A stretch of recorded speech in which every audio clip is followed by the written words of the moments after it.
And now we're going to talk about digital inclusion in Saudi Arabia.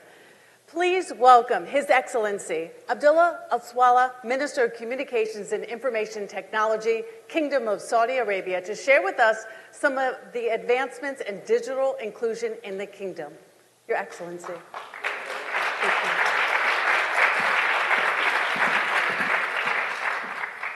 The global cost of gender inequality is close to $7 trillion.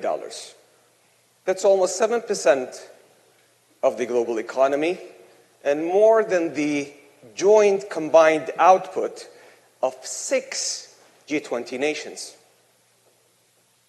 According to the UN, the world, us, we're not on track to achieve the goal by 2030.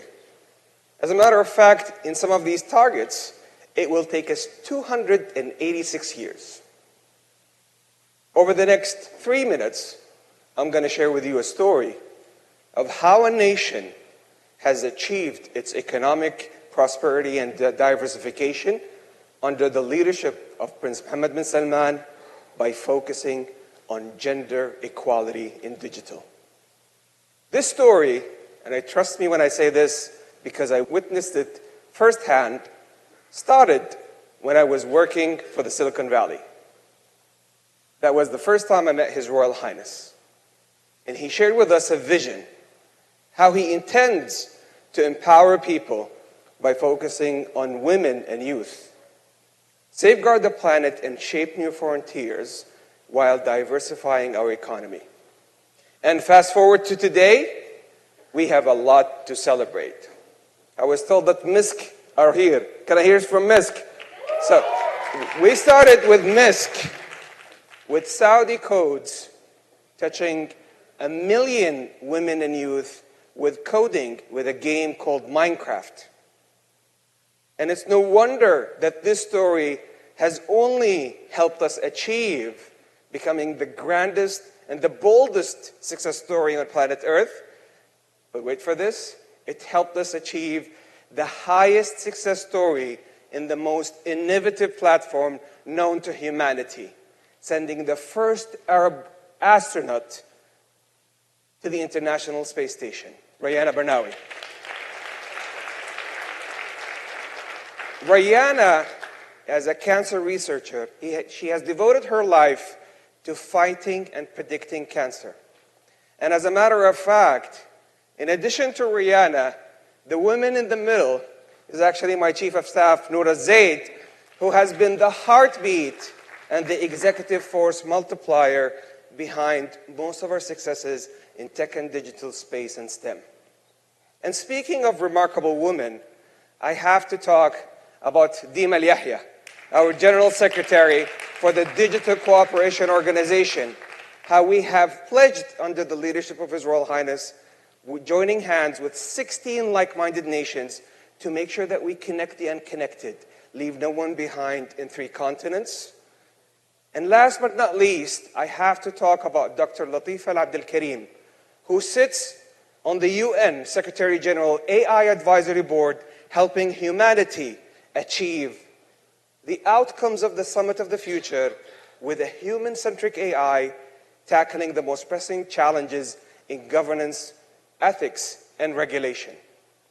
So it's no wonder that as we achieved the boldest and the highest success story in women empowerment in tech, space, and STEM under the leadership of His Royal Highness Prince Mohammed bin Salman, year in, year out, we have celebrated becoming a top 5 nation by the UN, by ITU, by UNDP, by the World Economic Forum.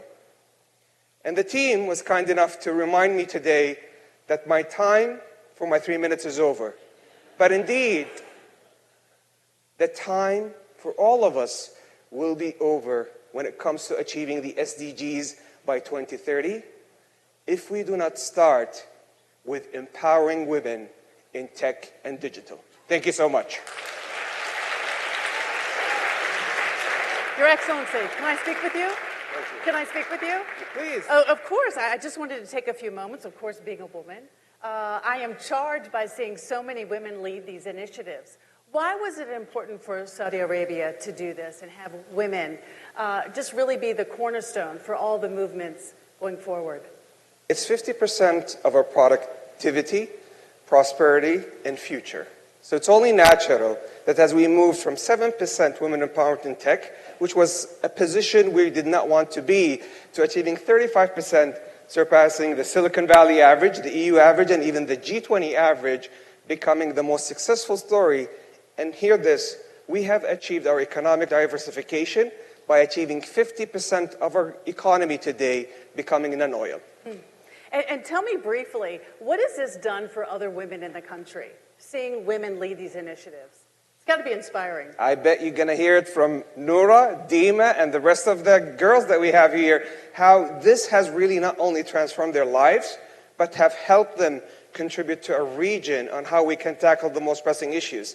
These women have led the study in collaboration with ITU on how we can connect the unconnected world, how we can deliver non-terrestrial networks to connect from satellite communication to devices. They have worked empowering women and youth when it comes to the largest reskilling and upskilling activities with Saudi codes, starting up with Microsoft and Minecraft. And fast forward with AI, they are leading the work for the tech envoy today, for the General Secretary, on how we can tackle the most pressing issues in regulation, in standardization, and delivering a human-centric AI for the world. Your Excellency, thank you very much. No, thank you.